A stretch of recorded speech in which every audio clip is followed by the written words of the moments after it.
Hi praise the lord. దేవుని పరిశుద్ధ నామానికి స్తోత్రం కలుగును గాక. ఈరోజు దేవుని వాగ్దానము కీర్తనల గ్రంథము 20వ అధ్యాయము 2వ వచనమును చూద్దామా. పరిశుద్ధ స్థలములో నుండి ఆయన నీకు సహాయము చేయునుగాక. ఆమేన్. హల్లెలూయా. ప్రియమైన వారలారా, ఎవరైతే దేవునికి వారి ఆపత్కాలంలో మొరపెట్టేవారుగా ప్రార్థించేవారుగా ఉంటారో ఆయన వారి కార్యములన్నీ సఫలం చేస్తాడంట. వారి ఆలోచన యావత్తును నెరవేరుస్తాడంట. దేవుడు వారికి రక్షణను కలుగజేస్తాడంట. వారి చుట్టూ ఎలాంటి ఒక భీతి భయము లేకుండా నెమ్మదిని తన కృపను ఇచ్చి సంరక్షిస్తాడంట.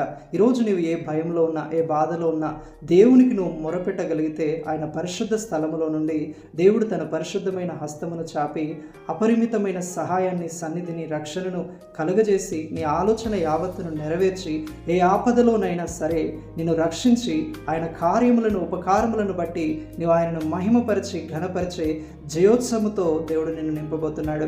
ప్రభు అట్టి కృప మనందరికీ దయచేయునుగాక. Amen. Praise the lord. May God bless you all.